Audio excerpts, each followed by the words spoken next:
let's talk about Minnesota first. Yeah, Minnesota.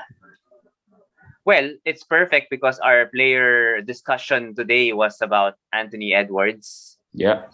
We did post about Anthony Edwards. I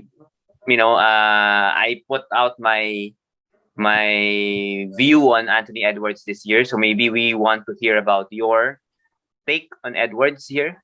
I think he's one of very interesting player here with Minnesota. He's a very popular player amongst I mean, managers, fantasy managers. A lot of fantasy managers like his game. But that was interesting when you mentioned there in your write-up that his stats this last year were pretty much similar to what his stats were 2 years ago. So in his rookie year. yeah, so I'm not even sure, how to take that, whether that's a good thing or a bad thing.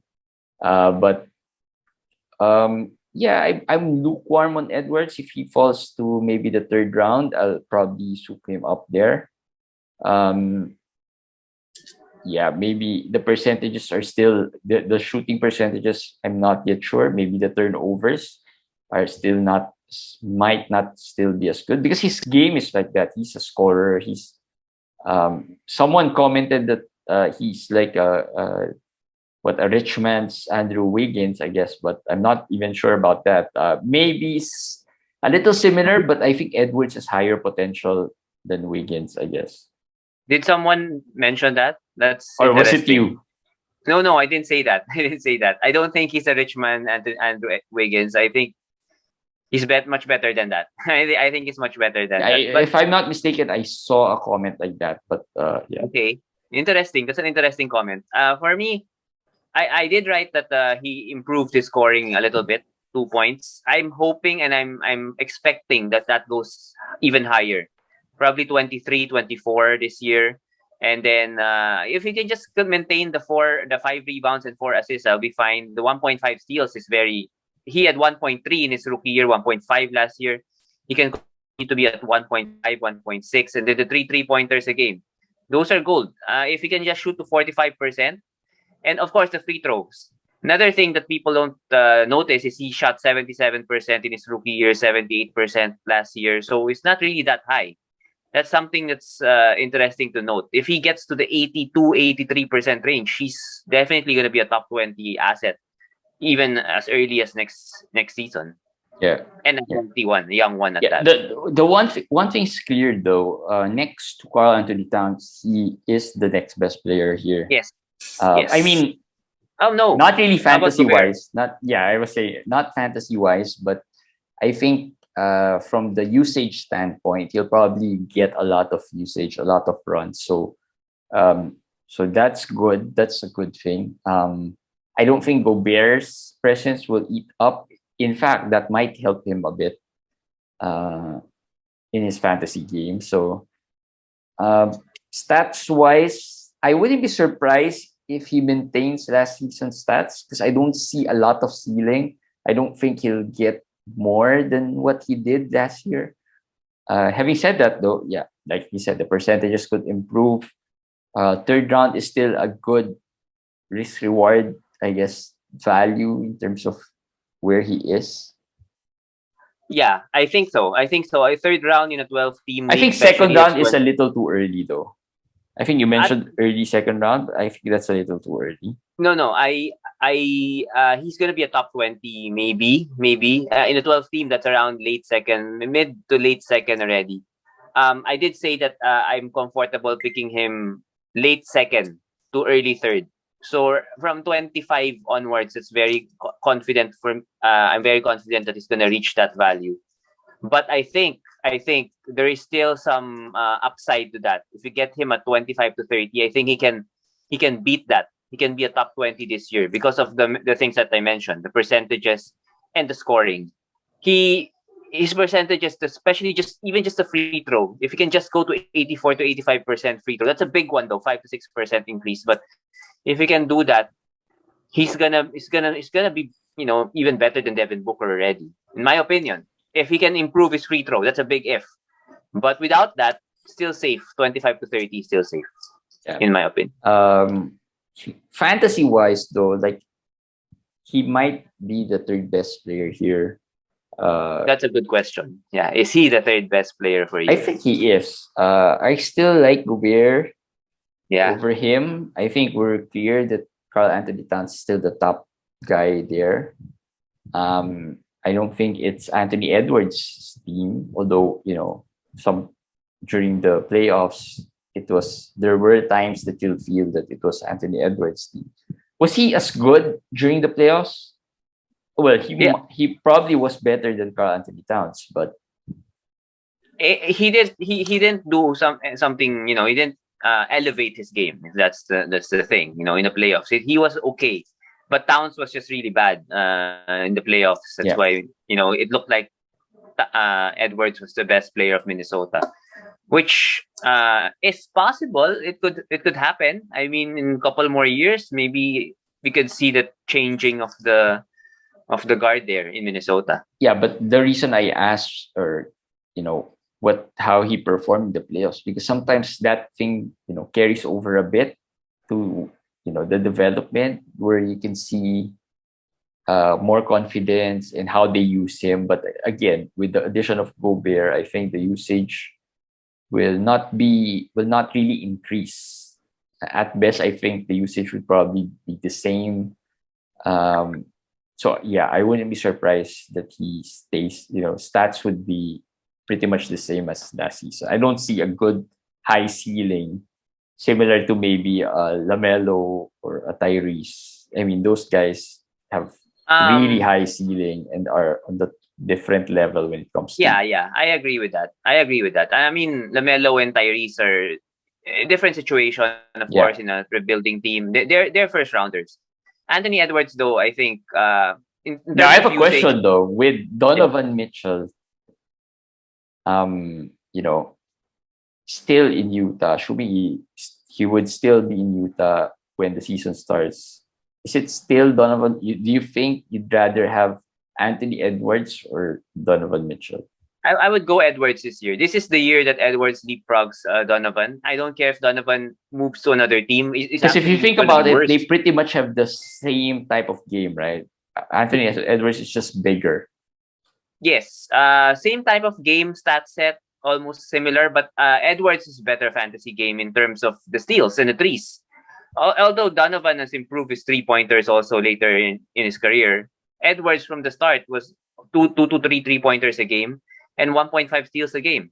So he's a better fantasy player than Donovan Mitchell. And now that there's lots of uncertainties with Mitchell, I'm actually not in agreement with the usage. I think Gobert won't hurt his usage as much.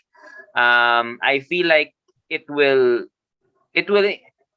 maybe not increase. Maybe you're right that it will not increase. It will be the same, but there's still a possibility it increases because I do see him getting more of the creator role and more bigger piece of the offense, given his game is starting to mature and how talented he is. So there, I think Edwards top 20 is the ceiling. So still not the same as Tyrese and Yeah, Lamelo, of course. Yeah. yeah, but could be better than Donovan this year. He should. For me, he should be better. He should be better than Donovan How about this year at Shea? least. Shea, yes, I think Edwards still. If there's no risk about Shea's health and the shutdown, I'm gonna go Shea. Shea for me is a different player as a talented player, smooth kind of player, and fantasy wise, there's no holes, there's no free throw problem, there's no those things. But the risk with Shea is just too much. That I'll go Edwards over Shea. All right, I'll let's go talk Edwards about over the Shea. other guys. In Yeah. the point guard position, it's very clear that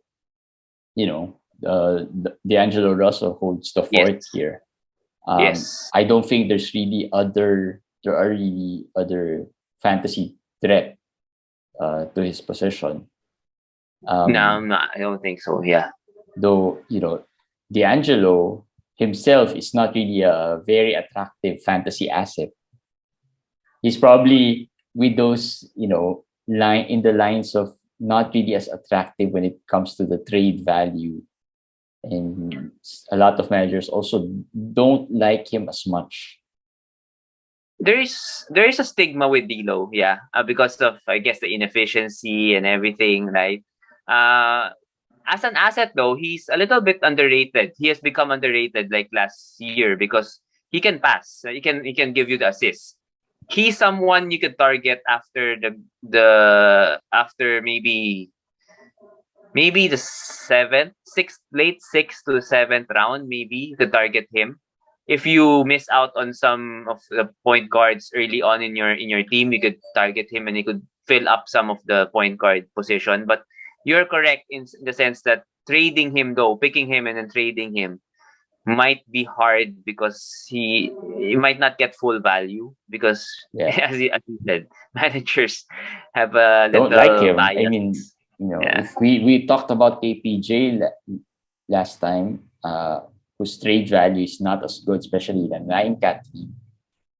Same goes with D'Lo, although it's not as bad as KPJ's value, but uh, the trade value is really low, so it's hard to trade him. But he's got the clear path to just Yeah. being the top point guard in Minnesota. I don't think unlike last season wherein they had Pat Bev, some players who can play point guard that might eat up on the minutes. Uh, Injury and inconsistency is the challenge with D'Angelo, I guess, I think as at this always. point, at the guard spot, Russell Edwards starts. I would think that they will go with McLaughlin and Noel backing them up. Although Austin Rivers might give Jordan McLaughlin a run for his money as the backup PG. But McLaughlin was very good last year. But Rivers, of course, is a veteran, so he might get some minutes there. But Noel is Probably a guy Rivers is a in deep better leagues. better defensive player too. Yeah, yeah. Rivers, yeah. Yes, Rivers is a better defensive player. Noel probably, if you're in a very deep league, is somebody you could take note on. Observe how he whether he gets major minutes off the bench because there's a lot of players that left Minnesota. They lost Malik Beasley, I think Pat Beverly. Yeah. So Noel is in line for some boost in minutes, and we know what he can do. Last year he showed in a stretch there when there were a lot of injuries that he could really be a good defensive player, and then he could shoot 3-pointers. So Noel is a guy that's very interesting in that guard spot Yeah. for the Bulls. I guess the most intriguing player here is Jaden McDaniels. Yeah, I don't know if you're Jaden, the gonna agree. forwards. I know Kyle Anderson's their new acquisition could have some good value, but I don't think there's anyone as intriguing as Jaden McDaniels. He might not be starting, but we don't know how the rotation. They might start him over Kyle Anderson at the 3. But how do you see Jaden here He's not starting here in this Roto in this World depth chart? Yeah, projection, but I would not cast that as set in stone. I don't think Kyle Anderson is definitely sure as a starting small forward. Jaden can become the starting small forward, and I like him. Last year, of course, he was one of our sleepers, although he's still disappointed a little bit. But Jared Vanderbilt is gone, and McDaniels has that steals, threes, blocks. He can average one of each of those easily if he gets minutes. And aside from Kyle Anderson, Torian Prince just got arrested in the airport. I don't know for what. I think for or drugs or yeah, something. maybe yeah. Yeah. So Josh Minot is a good rookie. Wendell Moore is a rookie. I don't believe those guys are ready. So McDaniels has a path to minutes here, even Yeah. if he comes off the bench. I Up like him. I like McDaniels. He's a 120 sleeper here. or even inside 100. No. I'll go outside 100. 120. Yeah. 110 to 120. Yeah. Those range. The Bamba range last year. Other player you think we should watch out for? I think everyone's set here. Naz Reid, the usual backup role, could be used from time to time when Gobert is out, but which rarely happens. I think another guy that we have to talk about a little is Kyle Anderson, slow-mo. Yeah. He It's a did new disappoint team. last year. He did not. Did he disappoint? I feel Well, like coming from the his season a couple of years ago, I think 2 years ago he was really good, right? 2 years ago, I think he surprised us. I remember talking about him during the preseason, wherein we said that this would not stick. This Kyle Anderson would not stick, but he showed us 2 years ago that it would stick. Last year, I think Memphis made some changes to their rotation. He didn't start like he usually does. Sometimes they started Melton, and then Desmond Bain was a revelation. So I think that ate up the minutes of Kyle Anderson. Minutes wise, he wasn't getting the usual uh, minutes that he got 2 years ago. So I think that's where the disappointment is. So it's hard to tell where this one goes, especially when we talked about Jaden, who could be the starting small forward. yes. I just want to talk about him because I still no managers were high on him. He still has the steals and the assists, as you said. He can rebound, so there's still some intrigue there, but the upside is quite low in my opinion, unless there's more injuries that will happen. Um, I'd rather go Jaden McDaniels at this point if I'm really gonna. I see McDaniels as sort of like a Jonathan Isaac, a young Isaac. When Isaac wasn't yet the mainstream Jonathan Isaac, when he was just there was still the mystique Yeah. around him. I see the same stats. I see the same stats. 1 point, maybe 1.5, 1.7 threes, 1.8 blocks, 1.5 steals, or 2 steals even. I see those things. He can easily get those things. So yeah, McDaniels over Kyle Anderson. Yeah. And uh, Kyle Lastly, is Anderson. Towns and Gobert. What's your Well, range we talked of the about two? Towns and Gobert. We still like when we did our first round mock draft couple of episodes ago. Um, we still like Towns as a first rounder. He eats up in the the rebounding department, I guess. Gobert eats up in the rebounding department, but I still like Towns as a first rounder. Top 10. Top 10, I guess. Yeah, He's top been 10. dropping. He's been dropping. I've seen some drafts, early drafts, and it's been Yeah, going because 8, I 9, think 10. I think Tyrese has been moving up, right? Yeah. He wasn't really top first round material until other analysts hyped him as well. I mean, we liked him as well as a first rounder. So I think there are certain players who has moved up. Lamelo has moved up. We know he's going to be a first rounder. We just don't know where, right? So I think that's why he could drop. Plus, he's not as exciting as a prospect anymore, Yes. That's true. That's right? I true. mean, sometimes managers like that a little, like some uncertainty, but wherein the ceiling is higher, right? There's some Yeah. uncertainty with Lamelo. Lamelo last year was okay, but I think we wanted more, right? We expected a little more from Lamelo last year because of the inconsistency. So now we still feel that he could get there. I think Karl Anthony-Towns managers feel he's peaked already. He, He has yeah, peaked. Yeah. I agree. I think he has peaked.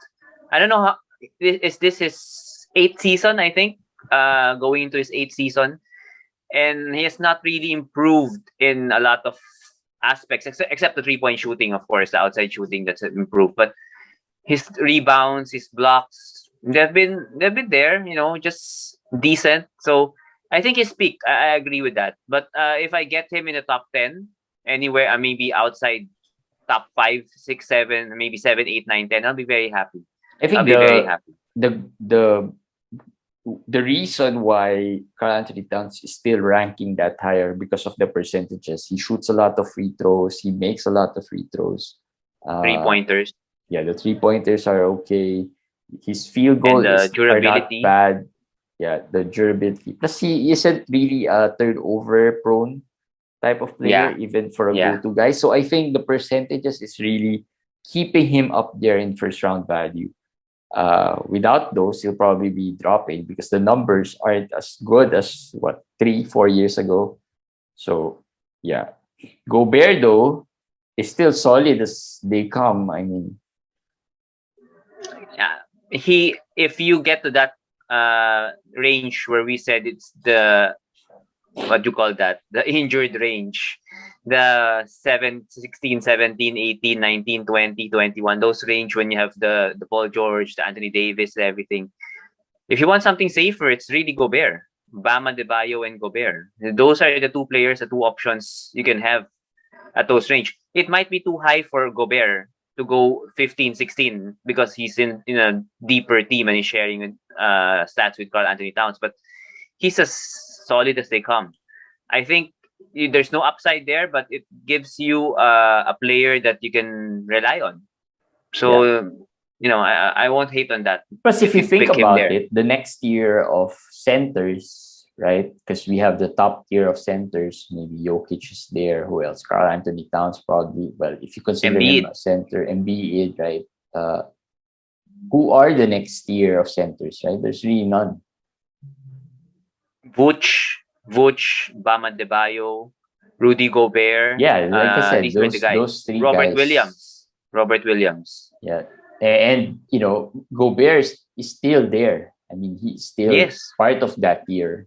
He hasn't really regressed a lot when it comes to his performance. So yeah, second round value still there. I mean, he dropped already. I mean, I think a few years ago it'd probably be one of the late first round players. Considerations, yes. Yeah, so he's probably gonna be late. He's probably gonna go past 20 in some drafts, and that's okay. That's okay because of the new situation that he has. But still good, still solid. No, if he goes past 20, I think that's a good value already for Gobert. That's a good pick. Value. That's a good pick.